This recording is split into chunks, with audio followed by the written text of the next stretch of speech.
ఏమిటో తెలిపే సాక్షి, క్రమమైన మార్గమేమిటో చూపే సాక్షి, ఉన్నతున్నట్టు చూపే సాక్షి, సత్య సాక్షి, ఉన్నతున్నట్టు చూపే సాక్షి, సత్య సాక్షి, సత్య సాక్షి, సత్య సాక్షి, సత్య సాక్షి, సత్య సాక్షి.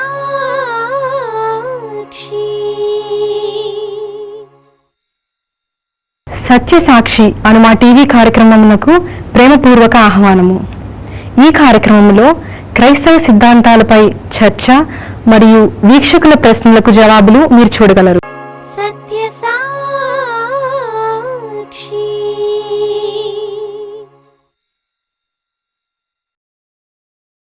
అపొస్తలుడైన పౌలు ఫిలిప్పీయులకు రాసిన పత్రిక 1వ అధ్యాయం 12 నుండి 14 వరకు. సహోదరులారా, నాకు సంభవించినవి సువార్త మరి ఎక్కువగా ప్రబలుటకే సమకూడినని మీరు తెలుసుకొనగోరుచున్నాను.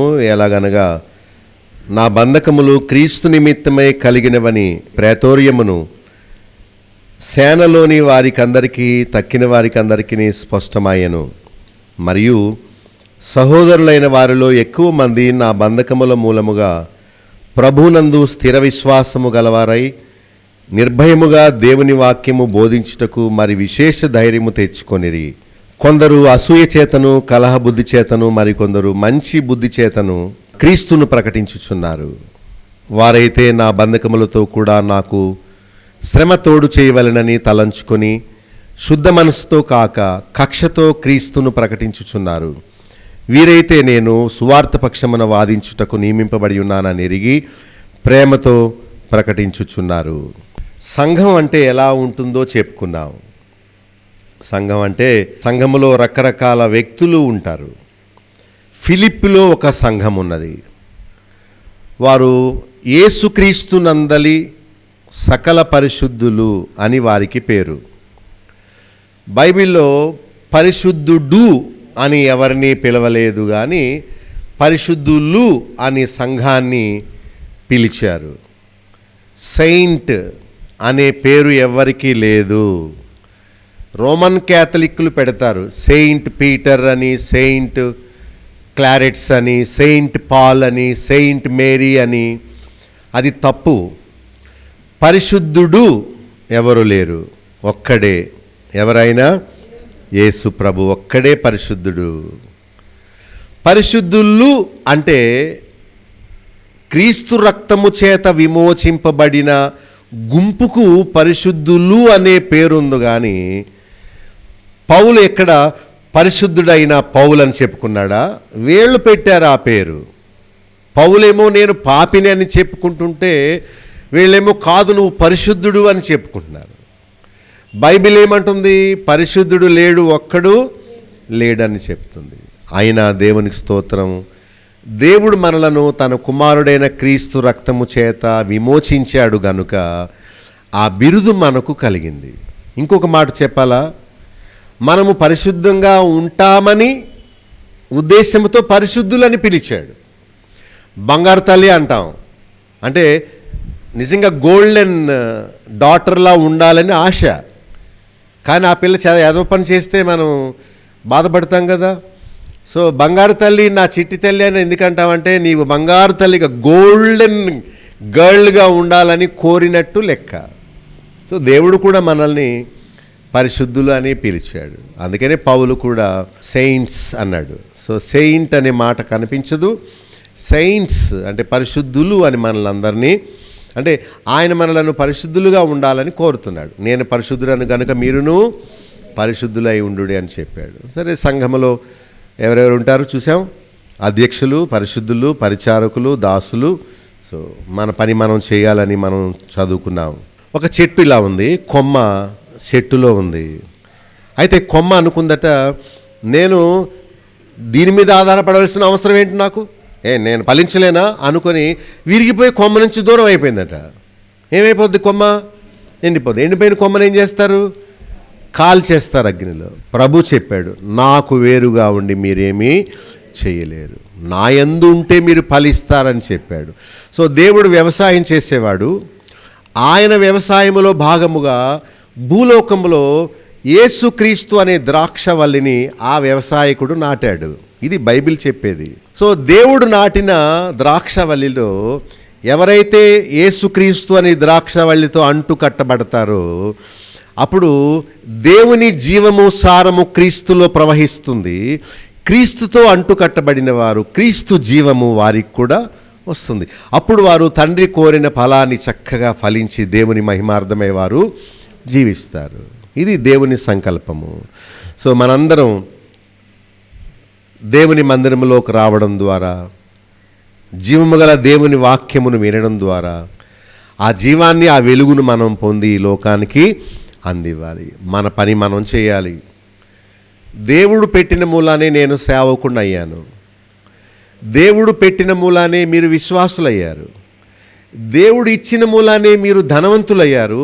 దేవుడు ఇచ్చిన మూలానే మీరు కొంత ఆస్తిని కూర్చుకోనగలిగారు. నా ఆరోగ్యం నా మందుల వల్ల, నా జ్ఞానం వల్ల తెచ్చిపెట్టుకున్నది కాదు. దేవుడు నన్ను ఇలా ఉంచాడు. ఈ బొటన వేలు చేసింది ఆయనే, ఈ చిటికెన చిన్న వేలు చేసింది కూడా ఆయనే. ఆయనకు ఇది కావాలి, ఇది కావాలి. ఇది ఎక్కువ బలంగా ఉంది కనుక ఎక్కువ బరువు మోస్తుంది. ఇది చిటికిన వేలు కనుక దీని మీద దేవుడు చిన్న బాధ్యతను మాత్రమే పెడతాడు. అలాగని దీన్ని వద్దంటే ఈ 4 వేళ్లతో మనం ముద్దు కలపగలమా? ఏ పని చేయగలమా? చేయలేము. సో ఇది ఎంత అవసరమో ఇది కూడా అంతే అవసరం. అలా అనుకొని దేవుడు నన్ను దాసునిగా ఉంచాడు. దేవుడు నన్ను అధ్యక్షులుగా పెట్టాడు. మొదటి వచనంలో దేవుడు నన్ను పరిచారకునిగా పెట్టాడు. సో ఆయన నమ్మి నన్ను తన కుమారునిగా చేసుకొని ఒక బాధ్యతను నాకు అప్పగించాడు. సత్యము కొరకు సాక్షిగా ఉండమని చెప్పాడు. నేను ఉంటాను. శరీరంలో ఏ అవయవమైనా పని చేయకపోతే శరీరం మొత్తానికి కష్టం కలుగుద్ది. షుగర్ వ్యాధి రావడం అంటే ప్యాంక్రియాస్ గ్రంథి అది విడుదల చేయాల్సిన ఆమ్లాన్ని, ఇన్సులిన్ని ఇవ్వకపోవడమే. తద్వారా మనం శరీరం అంతా వీక్ అయిపోతుంది. రోగ నిరోధక శక్తి తగ్గిపోతుంది. ఇక చెమట ద్వారా, యూరినల్స్ ద్వారా శరీరంలో ఉన్న తీపి, సాల్ట్, గ్లూకోజ్ అంతా బయటికి పోతుంది. ఇంకా శరీరంలో సత్తువ లేకుండా బలహీనంగా ఉంటారు. చిన్న గ్రంథి దాని పని అది చేయకపోవడం వల్ల. కిడ్నీలు ఉంటాయి వెనక, వాటి పని అవి చేయకపోతే నీరుడు వెళ్ళక ఆ శరీరంలో నీళ్లు లోపలికి వచ్చేసి మన పొట్ట, మన కాళ్ళు, ముఖం ఇలాగ అయిపోతుంది. ఎందుకంటే ఆ కిడ్నీలో ఉన్న నెఫ్రాల్స్ అనే ఆ వడపోత కార్యక్రమం అది సరిగా చేయట్లేదు. ఒకవేళ దేవుడు నిన్ను కిడ్నీగా పెడితే నీ పని నీవు సక్రమంగా చేయకపోతే నీ ద్వారా సంఘం అంతటికి ఎంతో బాధ. ఒక్క వ్యక్తి చేసే పొరపాటు వల్ల ఈ సంఘం అంతా ఇంతే. మీ పాస్టర్ ఇలాగే ఉండమని చెప్తున్నాడా? ముసుగులు వేసుకుని వెళ్ళి కూర్చొని నేర్చుకుని ఇదేనా అని మనల్ని వీధిలో ఆడిపోస్తారు. మన ద్వారా దేవునికి మహిమ కలగాలి కానీ మనం మన ప్రవర్తన దేవునికి అవమానం తెచ్చేవారుగా, దేవుని దూషించేవారుగా మనం ఉండకూడదు. సో మొదటి వచనంలో మనం నేర్చుకున్న పని ఏంటంటే సంఘములో రకరకాల వ్యక్తులు ఉంటారు. వారందరూ వారి పని వారు చేయాలి. రెండవ వచనంలో మనం నేర్చుకున్న విషయం ఏంటంటే మనకు దేవుడు ఒక ఆయన ఉన్నాడు, మనకు ప్రభువు ఒక ఆయన ఉన్నాడు. దేవుడు ఎవరు? ప్రభు ఎవరు? చదవండి రెండవ వచనంలో. మన తండ్రి దేవుడు, ప్రభువు యేసుక్రీస్తు. బైబిల్ చెప్పింది. మన తండ్రి యేసుక్రీస్తు అని బైబిల్ చెప్పలేదు. దేవుడు తండ్రి, ప్రభువు యేసుక్రీస్తు. సో వారిద్దరి ద్వారా మనకు కలిగే 2 మేళ్ళు ఉన్నాయి. ఏంటవి? కృపయు. దాన్ని తీసేసి పాస్టర్లు ఏం పెట్టారంటే ఆయురారోగ్యము, సంపద, అభివృద్ధి అని పెట్టారు. పాత నిబంధనలోని ఆశీర్వాదాలు కొన్ని తెచ్చి ప్రజలకు వినిపించి దేవుడు నీకు బహుగా అభివృద్ధి కలిగించున్నాడు అని అంటాడు. అబద్ధం అది. అది చరిత్ర. ఎవరికో ఎప్పుడో దేవుడు చెప్పాడు. కానీ కొత్త నిబంధనలోకి వచ్చేటప్పటికి భక్తికి అడ్డొచ్చేవన్నీ వదిలిపెట్టమని బైబిల్ చెప్తుంది. అందుకనే జక్కయ్య నిలువబడి తనకున్నదంతా అందరికీ ఇచ్చేసాడు. అప్పుడు ప్రభు అన్నాడు, నేడు ఈ ఇంటికి రక్షణ వచ్చి ఉన్నది అని. రక్షణ పొందడం అంటే ఇహలోక సౌఖ్యాన్ని మనం దేవుడి కోసం వదిలిపెట్టేయడమే. అప్పుడు మనకు దేవుడు బంగారంగా ఉంటాడు, దేవుడు మనకు ఆస్తిగా ఉంటాడు. సో పాత నిబంధన ఏం చెప్తుందో, క్రొత్త నిబంధన ఏం చెప్తుందో ఆ తేడా మనం తెలుసుకోవాలి. ఇక 3వ వచనము నుండి ఆయన వాక్యం ప్రారంభించారు. అందుకే నెక్స్ట్ పారాగ్రాఫ్ ఉంది చూసారా. మొదటి దినము నుండి ఇది వరకు సువార్త విషయంలో మీరు నాతో కూడా పాలివారై ఉండుట చూచి మీలో ఈ సత్క్రియ ఆరంభించిన వాడు క్రీస్తు దినము వరకు దానిని కొనసాగించునని రూఢిగా. ఇక్కడ సత్క్రియ ఆరంభించిన వాడు ఒక ఆయన ఉన్నాడు, దానిని యేసుక్రీస్తు దినము వరకు కొనసాగించేవాడు ఉన్నాడు.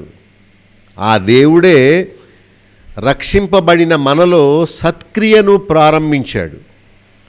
ఇంకోలా మనం చెప్పుకోవాలంటే దేవుడు యేసుక్రీస్తును సిలువలో వధించడం ద్వారా ఒక సత్క్రియను ప్రారంభించాడు. సత్క్రియ ఎప్పుడు ప్రారంభమైంది? యేసు ప్రభు సిలువలో బలి ఎగుట నుండి. అంటే మీరిక గొర్రె మేకల్ని బలి ఇవ్వని అవసరం లేదు, ఇదిగో నేనే యేసుక్రీస్తును బలిస్తున్నాను, ఆయన యందు మీరు విశ్వాసం ఉంచితే చాలు, మీ పాపములను నేను క్షమిస్తానని చెప్పాడు. సో అప్పుడు ప్రారంభమైన 2000 సంవత్సరాల క్రితం ప్రారంభమైన సత్క్రియ ఎప్పటి వరకు కొనసాగుతుందట? యేసు ప్రభు మళ్ళా తిరిగి వచ్చే వరకు అది కొనసాగుతూనే ఉంటుంది. ఈ సత్క్రియను ప్రారంభించింది దేవుడు, దాన్ని ముగించేది కూడా దేవుడే. అదే సమయంలో యేసు ప్రభు గురించి ఏమని వ్రాయబడి ఉందంటే, విశ్వాసమునకు కర్తయు దానిని కొనసాగించువాడైన యేసుక్రీస్తు. అంటే అలాంటి విశ్వాసాన్ని మనలో ప్రారంభించింది యేసు ప్రభు, దాన్ని కొనసాగించేది కూడా ఆయనే. అంటే ఆయన మన ముందు నడుచుట ద్వారా, మనం ఆయన అడుగుజాడల్లో నడుచుట ద్వారా ఆయన ఆఖరి మెట్టు తండ్రి దగ్గరికి వెళ్ళాడు, మనల్ని కూడా ఆయన దగ్గరికి తీసుకువెళ్తాడు. ఇది దేవుని యొక్క ఉద్దేశము. సో ఎప్పటి నుండి సత్క్రియ ప్రారంభం అవ్వాలి అంటే రక్షింపబడిన మొదటి దినము నుండి అని. మొదటి దినం అసలు మీరు పుట్టారా? తిరిగి జన్మించారా? తిరిగి జన్మిస్తే మీ డేట్ ఆఫ్ బర్త్ ఎప్పుడు? మీరు పుట్టిన తేదీ ఎప్పుడు? చాలామందికి జ్ఞాపకం ఉండదు. పండగకు ముందు పుట్టామంటారు. మన తల్లి మన పుట్టిన దినం నోట్ చేయలేదు కాబట్టి ఈ సమస్యలన్నీ.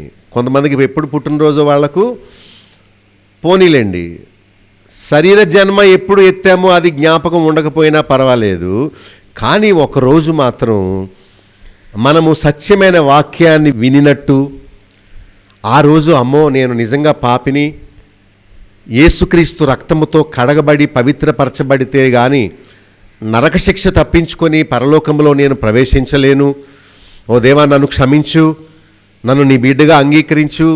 రక్షింపబడిన దినం అనేది ఒకరోజు ఉండాలి. ఒకవేళ అది లేకపోతే ఈవేళే ఆ దినం అనుకోండి. అర్థమైందా? అంటే ఇంతకుముందు వరకు నేను రక్షింపబడ్డాను లేదా, అయ్య బాబా ఏంటో పాస్టర్ గారు బాప్తీసం ఇచ్చేశారు కానీ నేను మారేనా లేదా, అసలు ఒకరోజు నేను పాపం విషయమై పశ్చాత్తాపపడి నిజంగా గుండె బాదుకొని నన్ను క్షమించు, నేను ఘోరమైన పాపిని, నా ఆలోచనలు నా తలంపులన్నీ నీకు విరుద్ధంగా ఉన్నాయి, నీ ఆత్మను నాకు అనుగ్రహించు, నీ రక్తముతో నన్ను కడుగు అని అడిగి ప్రార్థన చేసి ఒకరోజు మనం మార్పు చెందిన రోజు ఏదన్నా ఉందా అంటే, అబ్బే నాకు గుర్తు లేదు అంటే బైబిల్ చెప్తుంది కొరింథీ 6:2 నేడే రక్షణ దినము అని. సో ఇంకా చచ్చిపోలేదు కదా మనం, ఇంకా మనకు చెవుడు రాలేదు కదా, ఇంకా మనం పిచ్చివాళ్ళం అవ్వలేదు కదా. దేవుడిచ్చిన ఆఖరి అవకాశం ఏమో. సో ఈవేళ నేను ఇంటికి వెళ్ళి తలుపులు వేసుకొని నిజంగా ప్రార్థన చేసుకుని, మొన్నటి వరకు చేసిందంత వేషధారణ, ఇప్పుడు నిజంగా అనుకుంటాను ఈరోజే ప్రభు నన్ను రక్షించిన రోజు అనుకుంటాము. అలా మనం రక్షణ పొందామనుకుంటే ఆ మొదటి దినము నుండి మనము సత్క్రియను స్టార్ట్ చేయాలి. ఏం చేయాలి? అంత చీకటిగా ఉంది, ఒక దీపాన్ని వెలిగించి బల్బు ఉంది, ఆ బల్బును స్విచ్ ఆన్ చేసాం. ఎప్పటి నుండి అది ఈ చుట్టూ ఉన్న వారికి వెలిగివ్వడం మొదలు పెడుతుంది? వారం రోజులకా, నెల రోజులకా? అది వెలిగించబడినప్పటి నుండే వెలిగివ్వడం మొదలు పెడుతుంది. క్రొవ్వొత్తి బాగా చెప్పుకోవచ్చు మనం. అది కరిగిపోతూ తరిగిపోతూ అది వెలిగిస్తుంది. మన జీవితాలు కూడా అలా ఉండాలని దేవుడు కోరుతున్నాడు. దేవుడు సత్క్రియను వాళ్ళ జీవితాల్లో స్టార్ట్ చేశాడు, ప్రారంభించాడు.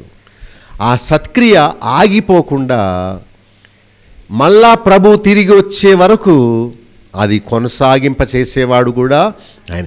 ఇక్కడ సమస్య ఏంటంటే ఆయన సత్క్రియను ప్రారంభించాలని అనుకుంటున్నాడు, మరి నువ్వు సహకరించకపోతే ఎలా?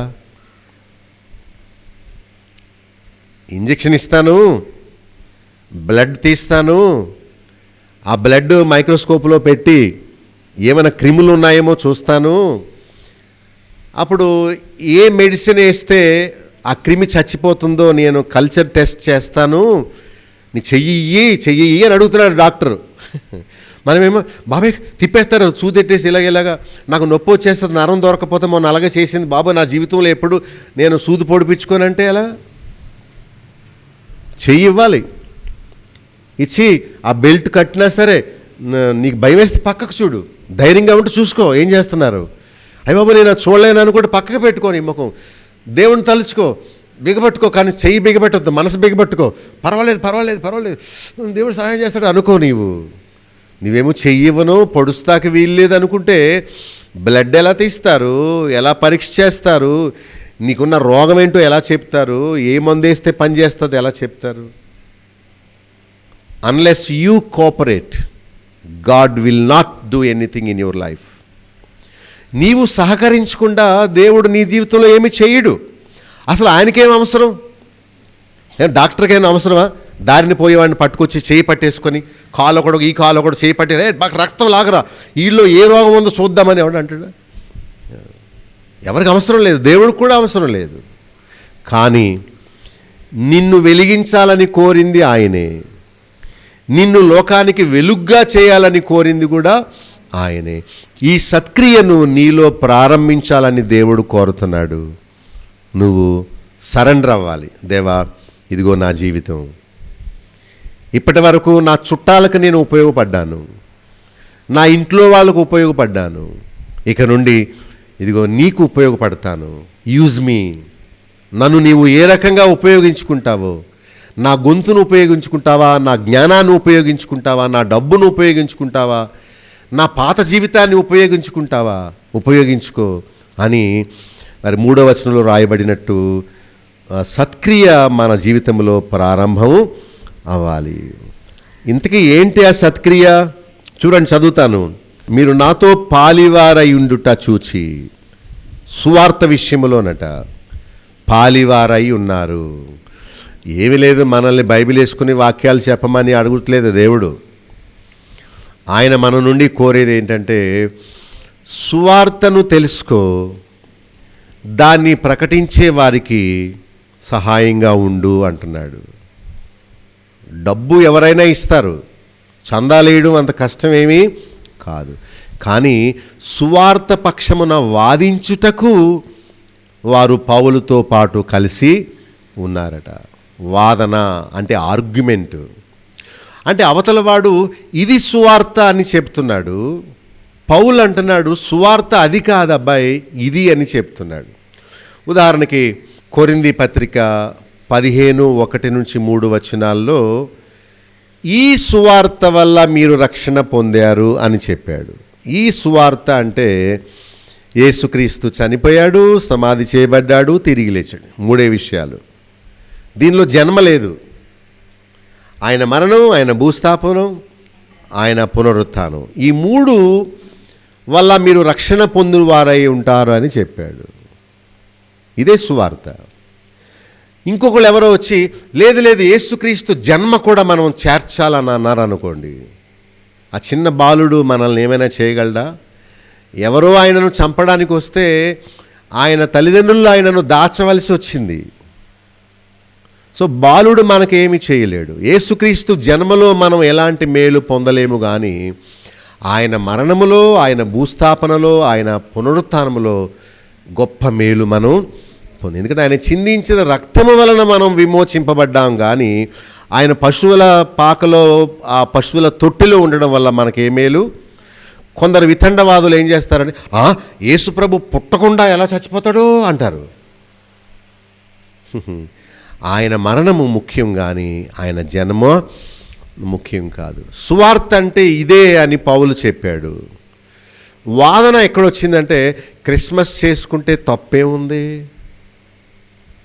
క్రీస్తు పుట్టుకను ప్రకటిస్తే తప్పే ఉంది, ఇది వాదన. పౌలు అంటాడు, ఆయన పుట్టుకను కాదు ప్రకటించాల్సింది, ఒకని జన్మదినము కంటే ఒకని మరణదినము, క్రియ ఆరంభము కంటే క్రియ అంతము ముఖ్యం. ఎలా పుట్టావో ముఖ్యం కాదు, ఎలా చనిపోయావు అనేది ముఖ్యం. బైబిల్ అంతా ఇలా ఘోషిస్తూ ఉంటే వాళ్ళకి ఇది వద్దట. ఏం కావాలి? కేక్ కావాలి వాళ్ళకి క్రిస్మస్ తాత ఇచ్చే చాక్లెట్స్ కావాలి, వాళ్ళకి పండగ చేసుకోవడం కావాలి. కనుక పౌలు వాదిస్తున్నాడు, ఏది పండుగో దాన్ని విడిచిపెట్టు, ఏది భక్తో దాన్ని అనుసరించు అని పౌలు చెప్తున్నాడు. ఈ వాదనలో ఫిలిప్పీ సంఘ విశ్వాసులు పౌలుతో కలిసి ఉన్నారట. అది ఈరోజు సబ్జెక్టు. అంటే ఆయన ఒక్కడనే వదిలేసి, నువ్వు వాదించుకో బాబు, మేము వచ్చి వినేసి వెళ్ళిపోతాం, కానీ మీ వాదనలో మాకు సంబంధం లేదు, నువ్వేం సువార్త చెప్తున్నావో అని మాకు అనవసరం అని అనడం లేదు. మరి ఈ పౌలు దగ్గర 2 రకాల మనుషులు ఉన్నారు. చూడండి, బైబిల్లో పౌలుకి శ్రమలు వచ్చినాయట. 12వ వచనంలో ఆయనకు సంభవించిన శ్రమలు సువార్త మరి ఎక్కువగా ప్రబలుటకే వచ్చినాయట. 11వ వచనంలో క్రీస్తు నిమిత్తము కలిగిన బంధకాలు. 14వ వచనంలో ఆయన బంధకముల మూలముగా సహోదరులు ప్రభునందు స్థిర విశ్వాసము కలిగి నిర్భయముగా దేవుని వాక్యమును బోధించడానికి ధైర్యము తెచ్చుకున్నారు. 17వ వచనం చూడండి, నేను సువార్త పక్షమున వాదించుటకు నియమింపబడి ఉన్నానని ఎరిగి ప్రేమతో ప్రకటిస్తున్నారు. చూడండి, ఇక్కడ 2 రకాల మనుషులు ఉన్నారు. ఎవరంటే, పౌలు సువార్త చెప్పినప్పుడు ఆయనతో కలిసి సువార్త పక్షమున పోరాడి వాదించిన వారు ఒకరు, మరి ఒకరు 15వ వచనములో అసూయ చేతను కలహ బుద్ధి చేతను ఉన్నారట. వారట ఆయన బంధకములతో కూడా ఆయనకు శ్రమ తోడు చేయాలని తలంచుకున్నారు. శుద్ధ మనసుతో కాక కక్షతో ఉన్నారట. చూసారా? I want you to look in to the scriptures van I'm studying.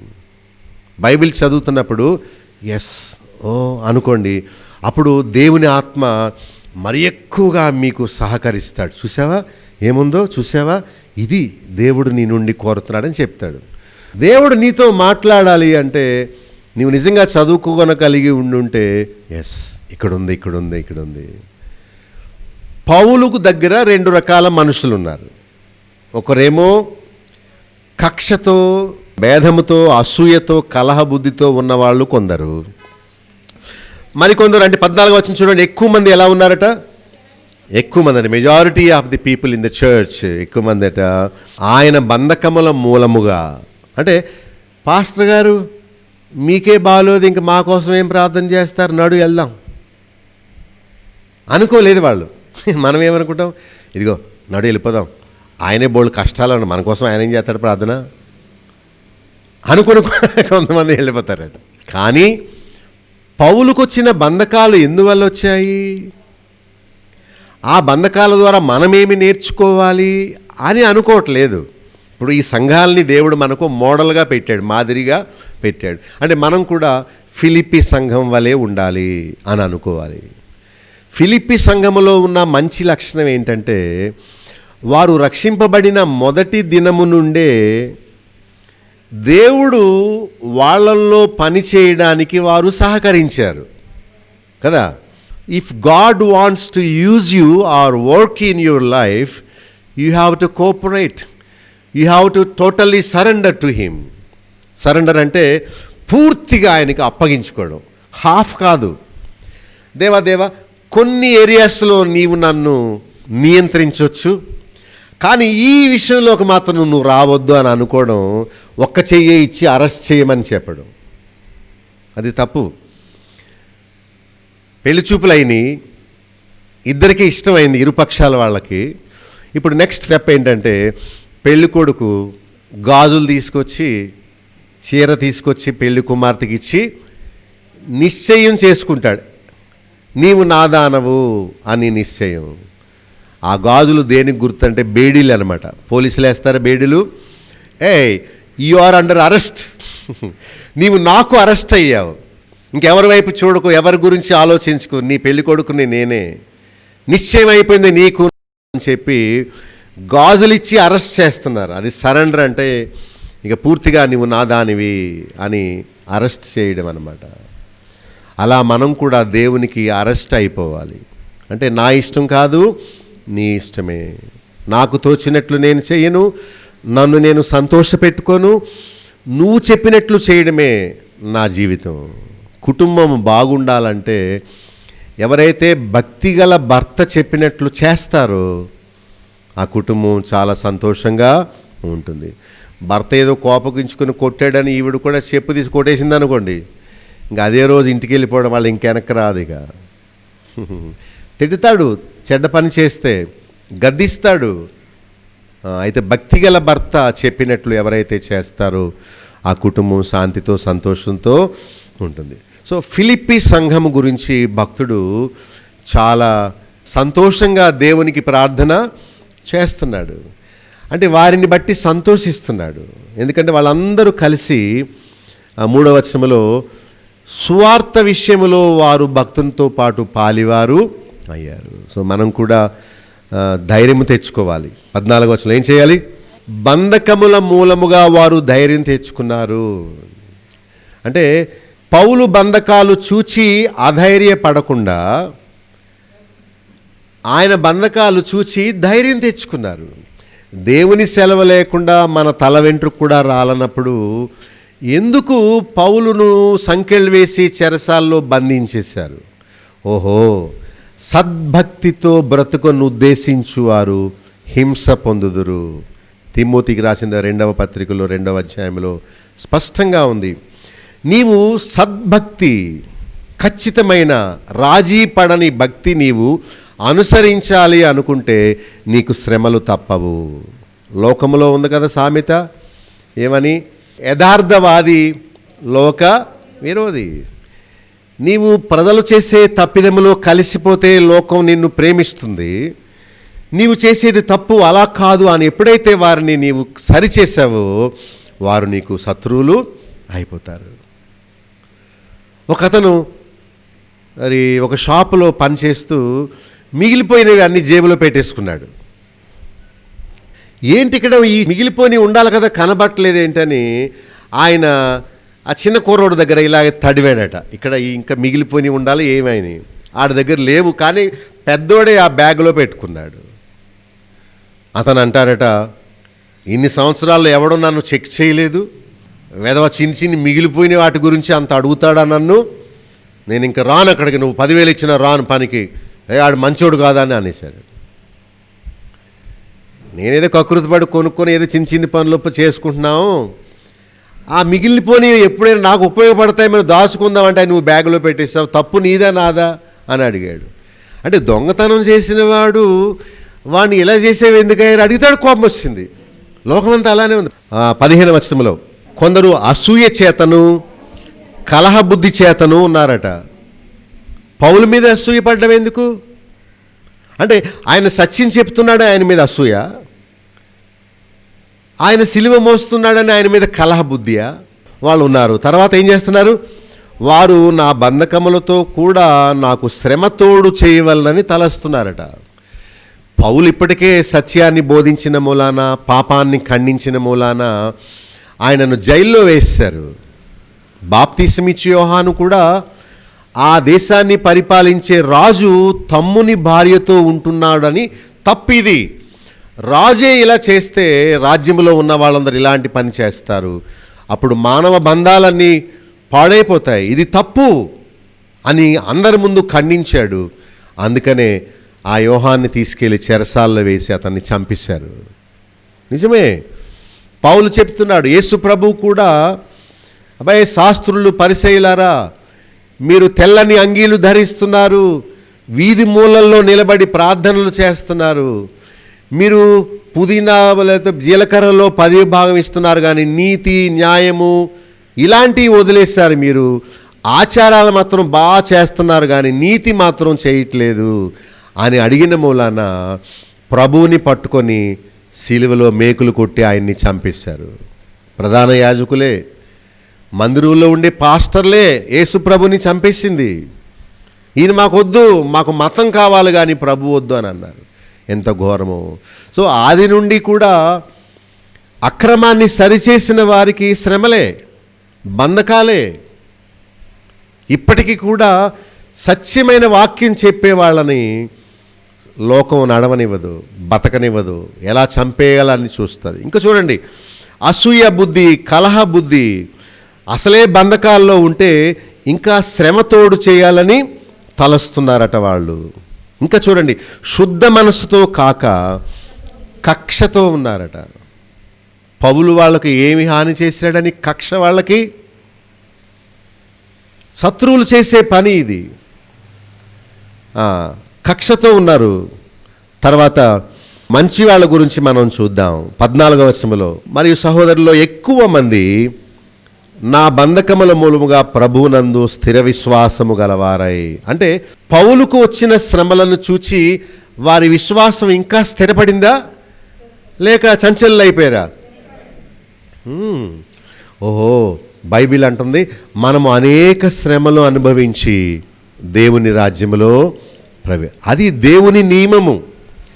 కష్టపడినవాడు pass అవుతాడా లేకపోతే జల్సాగా తిరిగినవాడా?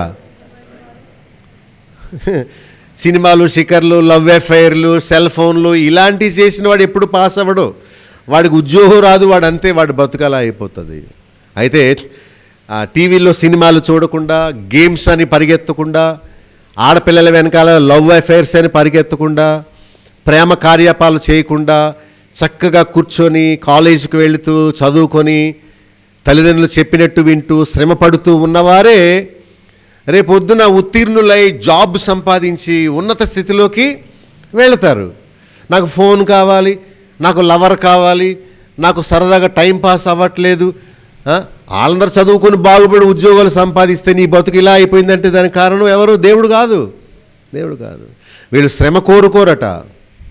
పౌలుతో పాటు సువార్త సేవలో వాదించి శ్రమలు అనుభవించిన వారు వేరు, పౌలు శ్రమల గురించి బోధిస్తుంటే కక్ష పెంచుకొని అసూయ చేత పౌలును వ్యతిరేకించిన వారు వేరు. టీవీలో వాక్యం వినే వీరు ఏ కోవకు చెందినవారు?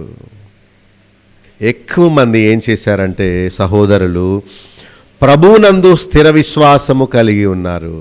అంటే శ్రమలు ఎక్కువయ్యే కొలిది వాళ్ళ విశ్వాసం ఏమవుతుంది? స్థిరమవుతుంది. ఒక ఆయన ఫ్లూట్ అంటారు, ఈ ఫ్లూట్కి మంచి కర్ర కావాలి అని చెప్పి తిరుగుతున్నాడట. ఒక అసిస్టెంట్ని వేసుకొని అడవిలో తిరుగుతుంటే ఒక లావు చెట్టు కనిపించిందట. అప్పుడు అన్నట, ఇది చాలా నిదానంగా ఉంది, బోల్డ్ అన్ని ఫ్లూట్స్ మనం చేసుకోవచ్చు, దీన్ని నరికేయమంటావా అని అడిగాడట.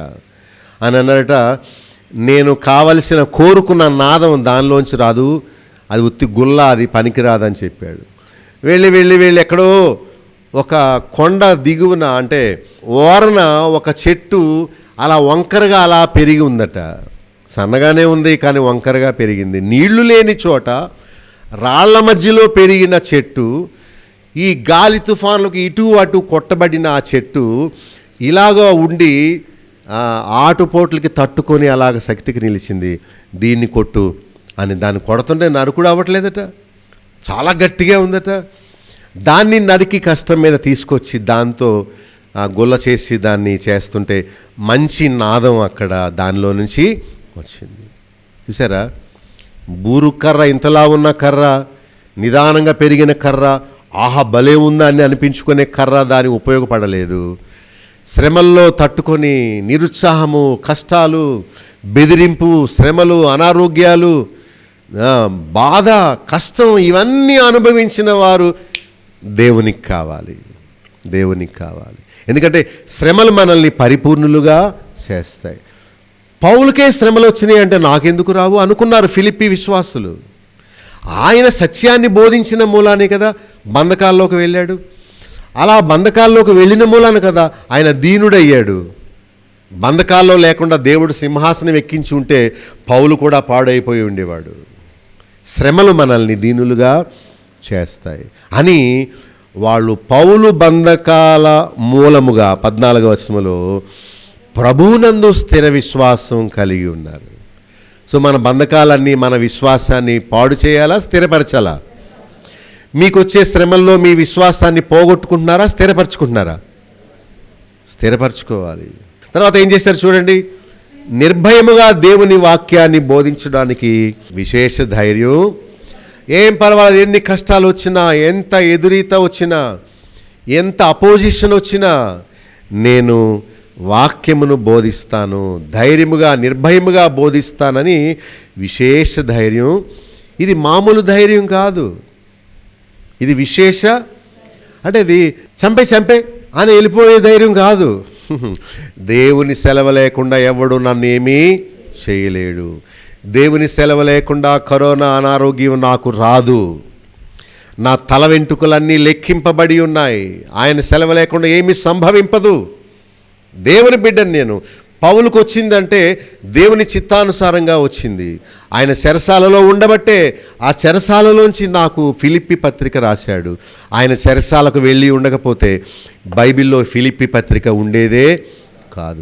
యేసుక్రీస్తు కానీ చనిపోయి ఉండకపోతే ఈనాడు అబ్బా తండ్రి అని ఆయన నామం మూలముగా తండ్రిని చేరే అవకాశం మనకు ఉండేదే కాదు. మనం కూడా ఏ గొర్రె పిల్లనో మేక పిల్లనో పట్టుకెళ్ళి ప్రతి సంవత్సరం ఆయనకి బలులు అర్పించవలసి వచ్చేది.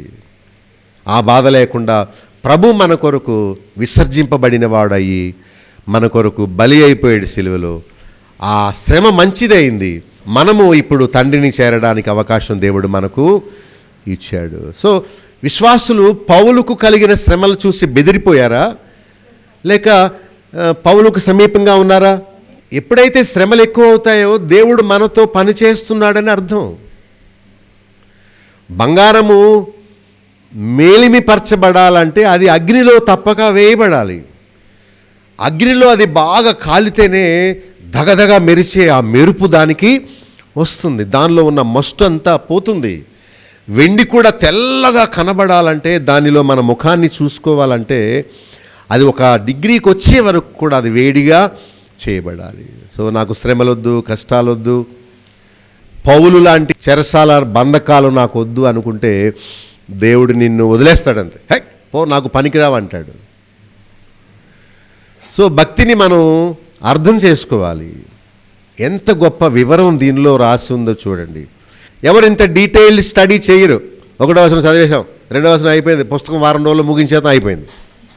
అంటే బుక్ పూర్తి అయిపోయిందే లేదని చూస్తున్నారు, కానీ మొదటి వచనంలో ఎంత భావం ఉన్నదో దాని గురించి ఆలోచన. ఈరోజు మనం నేర్చుకునే పాఠం ఏంటంటే, పౌలుకు శ్రమలు వచ్చినాయి. ఆ వచ్చిన శ్రమలట చూడండి 12వ వచనంలో, నాకు సంభవించినవి సువార్త మరి ఎక్కువగా ప్రబలుటకే సమకూడినని మీరు తెలుసుకోవాలని నేను కోరుతున్నాను. నాకు శ్రమలు రావడం మంచిదైంది, నేను మరి ఎక్కువగా సువార్తను ప్రకటించడానికి అవకాశం. ఈ లోకంలో పాస్టర్లు అందరూ ఏం చేస్తారు తెలుసా? ఎవడైనా చర్చి మీద దాడులు చేస్తే వాడికి పేలిపోద్ది అంటున్నాడు. 99 మంది నినాదాలు చేసి రోడ్లెక్కి ఎవడరా మా క్రైస్తవ్యాన్ని దూషించేది, ఎవడైనా మీ చర్చిలోకి వచ్చి ఏదన్నా వాగితే చితక్కొట్టేయండి అంటున్నాడు. ఒక సేవకుడు అండి, ఒక సంస్థ నాయకుడు విచక్షణ, నేను చెప్తున్నాను అందరికీ, చితక్కొట్టేయండి, బాధేసేయండి, తన్నేసేయండి అని అంటున్నాడు. బైబిల్ ఏమంటుందంటే, యేసు ప్రభు క్షమించినట్లు క్షమించు అంటుంది. బైబిల్ బోధించేదానికి వాడు దుర్మార్గుడు బోధించేదానికి ఎంత వ్యత్యాసం ఉన్నదో చూడండి, ఎంత వ్యత్యాసం ఉన్నదో. సువార్త చెప్పొచ్చు కదా, ప్రేమించవచ్చు కదా, కుర్చీ వేయచ్చు కదా. తేలిక చేస్తున్నావు. ఆ ప్రభు ప్రేమను నువ్వు తెలుసుకుంటే ప్రాణం పెట్టేస్తావు ఆయన కోసం. నువ్వు ఎంత గొప్ప దేవుడో, నిన్ను ప్రేమిస్తున్నాడు, నీకు మేలు చేస్తాడు, నీవు మతంలోకి రావద్దు, నీవు నీతిగా బ్రతికితే నీకు ఆయన రాజ్యాన్ని ఇస్తాడు అని ఒక సువార్త ఎవడూ చెప్పలేదు. కానీ వాడు వస్తే కొట్టేయాలట, చంపేయాలట. ఇదా బైబిల్ బోధించేది? శ్రమల కొరకే మనము నియమింపబడ్డావు. సత్యములో నీవు ఉండాలనుకుంటే తప్పక నీవు లోకము చేత ద్వేషింపబడతావు. అబ్బే నేను ద్వేషం వద్దు, నాకు పొగడ్తలే కావాలని అనుకుంటే నువ్వు బైబిల్ కాదు ఏదన్నా చెప్పుకో. ప్రజలు నిన్ను ప్రేమిస్తారు, నీకు కానుకలు ఇస్తారు, ఎగబడతారు నీ దగ్గర. నువ్వు గుడ్డముక్కలు అమ్మినా కొనుక్కుంటారు, నూనె సీసాలు అమ్మినా కొనుక్కుంటారు, నిన్ను పైకి ఎత్తేస్తారు. అప్పుడు నువ్వు గొప్ప ధనవంతుడు అయిపోవచ్చు. కానీ ఫిలిప్పీ విశ్వాసులు చేసిన పని ఏంటంటే 17వ వచనంలో ఇంకా ఏం చేశారు చూడండి, లాస్ట్ మాట. వీరైతే నేను సువార్త పక్షమును వాదించుటకును నియమింపబడి ఉన్నానని ఎరిగి ప్రేమతో ప్రకటిస్తున్నారు. ఏం చేస్తున్నారు? ఫిలిప్పీ విశ్వాసులు కూడా పౌలు చెరసాలకు వెళ్ళాడని భయపడిపోయి విడిచిపెట్టకుండా వారు కూడా పౌలును మాదిరిగా తీసుకొని సువార్తను చక్కగా బోధిస్తున్నారు. బోధించడం అంటే బైబిల్ పట్టుకొని వీధుల్లో తిరగక్కర్లేదు. మనకు ఫోన్ చేసిన వారికి భక్తి అంటే అది కాదు ఇదని చెప్పాలి. మన ఫోన్లో మెమరీ కార్డులో ఆడియో వర్తమానాలు ఎక్కించుకొని అది మనకు తెలిసిన వారికి పంపాలి. ఒక పాస్టర్ గారు ఫోన్ చేసి ఏడుస్తున్నాడు. ఏంటండి ఏమైంది బ్రదర్ మీకు అని అడిగాను. మీ వర్తమానం నన్ను కలిసివేసిందండి. ఆ సందేశం విన్నాక ఇప్పుడండి నేను మారు మనసు పొందింది. 25 సంవత్సరాల సేవకు వచ్చాక ఇప్పుడు మారు మనసు పొందుతున్నాను. నిజంగా మిమ్మల్ని పొగడకుండా ఉండలేకపోయాను. మీకు పొగడ్తలంటే ఇష్టం లేదు నాకు తెలుసు, కానీ చాలా వందనాలండి మీకు. ఆ వర్తమానం నన్ను మార్చింది అని అన్నాడు. అదే వాక్యం విన్న ఇంకొక పాస్టరు దాన్ని పంపిన అమ్మాయితో పెద్ద పోట్లాట పెట్టుకున్నాడు. మీ పాస్టర్ ఇలా చెప్తాడా? ఆమె అన్నది, అరే ఆయన ఉన్నదాన్ని చెప్తే ఆయన మీద ఎందుకంత కోపం నీకు అని అడుగుతుంటే, అలా చెప్పకూడదు, అలా చెప్తే ఎవరు రారు అన్నారట. నువ్వు దేవుని సేవకుడువా లేకపోతే మనుషుల సేవకుడువా అని అడిగితే, ఇగో మీ అమ్మాయికి బాబులుక్ గారు పిచ్చి పట్టేసింది, ఇంకా వదిలించాలి నువ్వు అని చెప్పి ఆయన అన్నారట. అసలు ఏముంది దీనిలో అమ్మ ఒకసారి పెట్టు అని చెప్పి అప్పుడు విన్నారట. ఆయన కూర్చొని ఫ్యామిలీ అంతా కూర్చొని వాక్యం విన్నారట. అప్పుడు అర్థమైంది ఈయన చెప్పేది సత్యం అని. నువ్వు బైబిల్ చదివితే కదా, పౌలు చెప్పిన బోధనలు నీవు పరీక్ష చేస్తే కదా సత్యమేదో అసత్యమేదో మీకు తెలుస్తుంది. అంటే ప్రభువా ప్రభు అని కూడా వెళ్ళిపోతావు పరలోకం నువ్వు అని. బైబిల్ ఒక అధ్యాయం చదివేసి కూడా పరలోకం వెళ్ళిపోతావా నువ్వు? లేకపోతే చందా ఇచ్చేస్తే పరలోకం వెళ్ళిపోతావు నువ్వు? అనేక శ్రమలు అనుభవించాలి. కష్టపడి చదువుకొని పైకి వచ్చి కలెక్టర్ జాబ్ అంటే ఐఏఎస్, ఇండియన్ అడ్మినిస్ట్రేషన్ సర్వీస్ నీవు చెయ్యాలి అంటే ఎంత కష్టపడాలో. ఇప్పుడు కూర్చున్నట్టుగా ఏంటో అయిపోయిందా వంట అని ఓకే తిండి కోసమే నిద్ర కోసమే నేను పుట్టాను అనుకుంటే వేస్ట్. పరలోకం వెళ్ళవు, నీవు ఒళ్ళు పెంచుకుంటావు, తర్వాత శ్రమ నీకు అర్థం కాదు, దేవుని సంకల్పం నీకు తెలీదు, ఇక నువ్వు యు ఆర్ లాస్ట్ అంతే అని అయిపోతావు. కానీ ఫిలిప్పీ విశ్వాసులకు చాలా సెల్యూట్ కొడుతున్నాను. మంచి విశ్వాసులు. పౌలు కూడా వారిని తలంచుకున్నప్పుడల్లా దేవునికి కృతజ్ఞతాస్తుతులు. 18-19 వచనాల్లో క్రీస్తు ప్రకటింపబడుతున్నాడు, అందుకు నేను సంతోషించు, ఇక ముందును సంతోషిస్తాను, మరియు సిగ్గుపడక ఎప్పటి వలనే ఇప్పుడును పూర్ణ ధైర్యముతో బోధించటం వలన అని. సిగ్గుపడట్లేదు, పూర్ణ ధైర్యము తెచ్చుకున్నాడు. ఈ విధంగా తాను ప్రారంభ మాటల్లో 6వ వచనం ఆఖరి లైన్లో నేను మీకోసం ప్రార్థన చేస్తున్నాను, ఎల్లప్పుడూ సంతోషముతో ప్రార్థన చేస్తున్నాను, మిమ్మల్ని ఎప్పుడు జ్ఞాపకం చేసుకుంటున్నాను, మీరు నాకు గుర్తొచ్చినప్పుడల్లా 6వ వచనం లాస్ట్లో నా దేవునికి కృతజ్ఞతాస్తుతులు చెల్లిస్తున్నాను. 11వ వచనం లాస్ట్లో ఏముందో చూడండి, మీరు నీతి ఫలాలతో నిండుకొని, ఇంకా పైన చూడండి, దేవునికి మహిమయు స్తోత్రము కలగాలి. ఎవరికి? యేసయ్యగా. Look what the Bible says. బైబిల్లో ఏముంది? దేవునికి మహిమయు స్తోత్రము కలుగునట్లు మీరు యేసుక్రీస్తు వలనైన నీతి ఫలములతో నిండుకోవాలని, ఆ ప్రభువు వచ్చినప్పుడు నిష్కపటులుగా నిర్దోషులుగా ఉండాలని మీకోసం ప్రార్థన.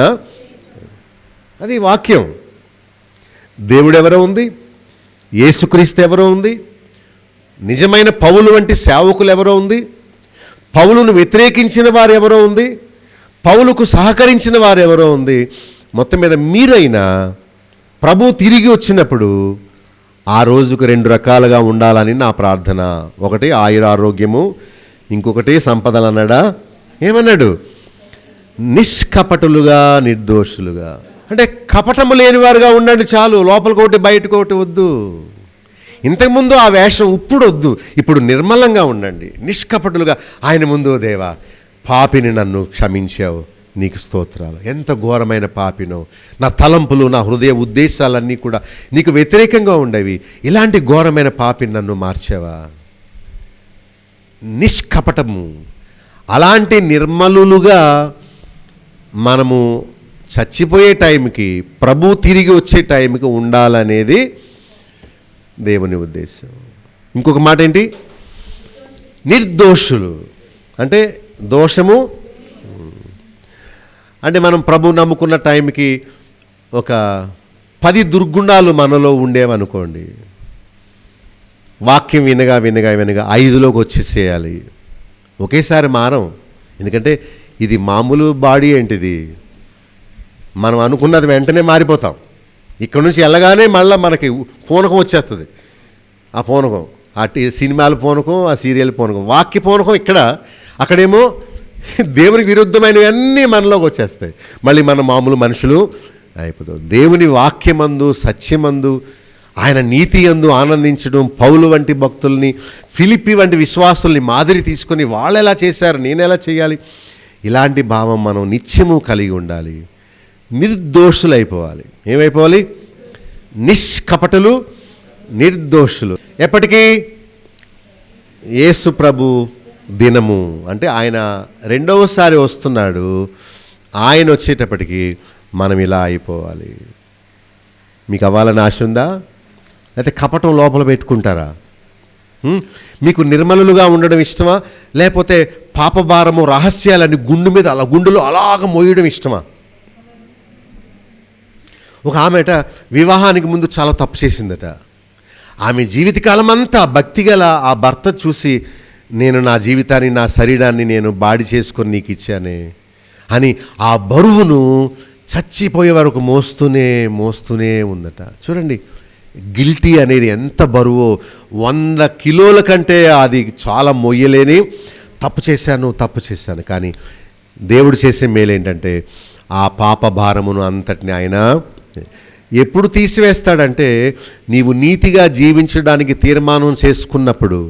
మరి ఎన్నడూ అలా ఉండను, క్రొత్త సృష్టిగా నేను నీ కోసం బ్రతుకుతాను అనుకున్నప్పుడు దేవుడు మన గుండెను తేలిక చేసి, మన పాపములన్నీ క్షమించి, ఒక నూతన సృష్టిగా మనల్ని చేసి, నిష్కపటులుగా, నిర్దోషులుగా మనల్ని తయారు చేసి ఆయన రాకడ కొరకు మనల్ని ఆయన రాకడ కొరకు సిద్ధపడ్డం అంటే బాప్తిసం తీసుకోవడం కాదు. రాకడ కొరకు సిద్ధపడుట అంటే క్రీస్తు యేసు వలన కలిగిన ఫలముల వలన మనము నిష్కపటులు, నిర్దోషులుగా అలా ఉండడానికి మనం ఆశపడదాం. ప్రార్థన చేస్తాను. పరలోకమందున్న మా తండ్రి, నీ కుమారుడును మా రక్షకుడైన యేసు నామములో మేమందరం నీ దగ్గరికి వచ్చాం. అబ్బా తండ్రి అని పిలుచుకునే భాగ్యాన్ని మాకు దయచేసినందుకు స్తోత్రాలు. మేమందరము ఘోరమైన పాపులమని మీ సన్నిధిలో ఒప్పుకుంటున్నాం. మేము ఇంతవరకు నటించామని ఒప్పుకుంటున్నాం. నాయనా, పౌలు వంటి గొప్ప మార్పు మాలో మీరు కలిగించండి. ఆయన నీ సేవ నిమిత్తము నేను నీ సిలువను మోస్తూ ఎలా అయితే తాను బంధకాల్లో ఉంటూ కూడా సంతోషించండి, మరలా చెప్పుదును ఆనందించండి అని చెప్పినట్లు, ఆయనను బట్టి ఫిలిప్పి విశ్వాసులు మాదిరి తీసుకున్నట్టుగా మేము కూడా నేను ఎలాంటి కష్టమైన, నిష్ఠూరమైన, లోకము చేత ద్వేషింపబడినప్పటికీ మేమందరము సత్యం పక్షంగా, దేవా నీ పక్షంగా, నీ కుమారుడైన యేసుక్రీస్తు పక్షముగా మేము నిలుచుటకు మమ్మల్ని బలపరచండి. దీపము వలె మేము వెలిగింపబడి ఆ రోజు నుండే నాయన ఇతరులకు వెలిగించే కృపను మాకు ఇవ్వండి. నాయన, మాకు తెలుసు ఈ లోకము మంచిది కాదు నాయన. ఈ లోకమంతా వ్యతిరేకంగా ఉంటుంది నీకు, నీ వాక్యానికి, సత్యానికి. అయినప్పటికీ మేము ఒక్కళ్ళమైన నీ పక్షంగా నిలిచి శ్రమైన, నిష్ఠూరమైన, కష్టమైన, నిందలైనా కూడా, అనారోగ్యమైన, ఆర్థిక ఇబ్బందులైన, మేలు కలగడం ఆలస్యమైనా కూడా నాయన నీ వైపు ఎదురు చూచే నిరీక్షణ మాకు ఇవ్వండి నాయన. మాకు తెలుసు ఆనాడు పౌలును ఉద్ధరించినవాడు మమ్మల్ని ఉద్ధరిస్తావని విశ్వాసం మాకుంది.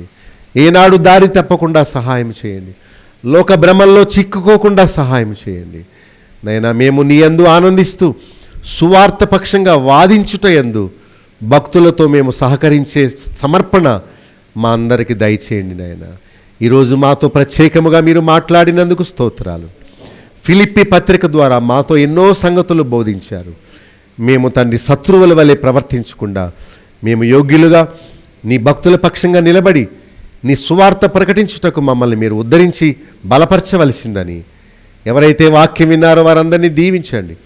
ఎవరైతే నూతన తీర్మానం చేసుకున్నారో వారందరినీ భద్రపరిచి బలపరిచి మమ్మల్ని తండ్రి నీ కుమారుని మళ్ళా మీరు పంపినప్పుడు నైనా నిష్కపటులుగా నైనా మమ్మల్ని అందరినీ చేయవలసిందని, దోషము లేకుండా మమ్మల్ని పవిత్రపరచవలసిందని, తద్వారా మీ సన్నిధిలో నీ రాజ్యములో ప్రవేశించి తరతరములు యుగయుగములు మరణము లేని ఆ లోకములో ఆనందించే భాగ్యం మాకు, మా కుటుంబీకులకు, ఇక్కడ చేరిన వారందరికీ మీరే దయచేయవలసిందని యేసు పరిశుద్ధ నామములో ప్రార్థించి వేడుకొనుచున్నాము తండ్రి, ఆమేన్. సత్యసాక్షి టీవీ కార్యక్రమంలోని ఉపదేశాలు మీరు వింటున్నారు కదా, వాటిని అర్థం చేసుకుంటున్నారా లేక అపార్థం చేసుకుంటున్నారా? ఈ కార్యక్రమాల్లోని ఉపదేశాలు ఎవరినో ఉద్దేశించి చెప్పినవి కావు, లేక తప్పు బోధకులను మార్చుటకు తలపెట్టినవి కావు.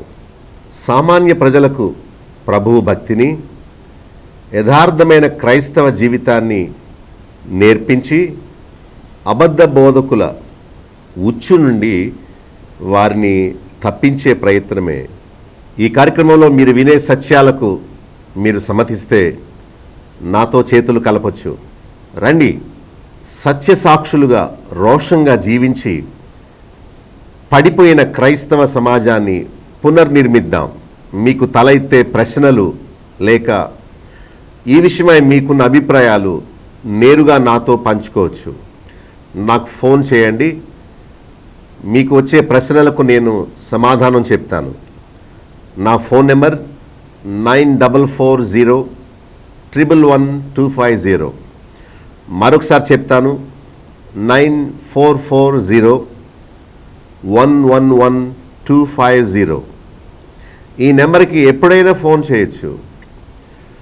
అనారోగ్యాల గురించి, ఆర్థిక ఇబ్బందుల గురించి, మరేవో సమస్యల గురించి కాక క్రైస్తవ సిద్ధాంతాలు, తప్పు బోధలను గురించి నాకు ఫోన్ చేయండి.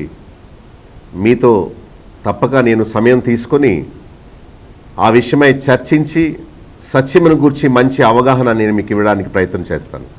ఇవేవో క్రొత్త విషయాలు కాదు. బైబిల్ తెరిచి చూడండి, పలానా అధ్యాయములో పలానా వచనములో దేవుడు ఏం చెప్తున్నాడో చూడండి అని మీకు చూపించే ప్రయత్నమే కానీ క్రొత్త బోధ లేక ఎవరినో విమర్శించే పని కాదు సుమా. సత్యాన్ని మీకు తేటపరిచే పనే సత్యసాక్షిగా నేను మీకు అందిస్తున్నాను. మీరు కూడా నా వలె సత్యము గూర్చిన రోషము కలిగిన వారా? అయితే నాతో చేతులు కలపొచ్చు. మనందరము సత్యసాక్షులుగా ఈ లోకంలో నిలబడి తప్పు బోధలకు, తప్పు బోధకులకు ఒక సింహ స్వప్నముగా నిలబడి ప్రజలను లేక క్రైస్తవ సమాజాన్ని సరి అయిన మార్గంలో నడిపిద్దాం. ప్రతిరోజు గంట సేపు ప్రసారమయ్యే ఈ వినూత్నమైన కార్యక్రమాల గురించి మీ స్నేహితులకు, మీ బంధువులకు చెప్పండి. సత్య అసత్యాల గురించి చర్చించండి. సత్యం కోసం నిర్భయంగా ముందుకు రండి. చేతులు కలపండి. క్రొత్త సమాజాన్ని నిర్మిద్దాం. ప్రజలను తప్పు బోధల నుండి, తప్పు మార్గాల నుండి, వేషధారణ నుండి, నామకార్థ భక్తి నుండి తప్పించి రక్షణ, మారు మనసు, పరిశుద్ధ జీవితంలోనికి నడిపిద్దాం. సత్యసాక్షి. మా చిరునామా బాబులో గండి, chairman, Bethel assembly, Nallajerla. Pin code 534 112, పశ్చిమ గోదావరి జిల్లా, ఆంధ్రప్రదేశ్.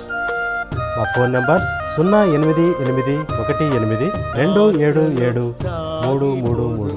మా సెల్ నంబర్ 9440111250. మరొక సెల్ నంబర్ 9000000803. మా ఈమెయిల్ ఐడి satysakshiTV@gmail.com. మా వెబ్సైట్ www.bethelassembly.net.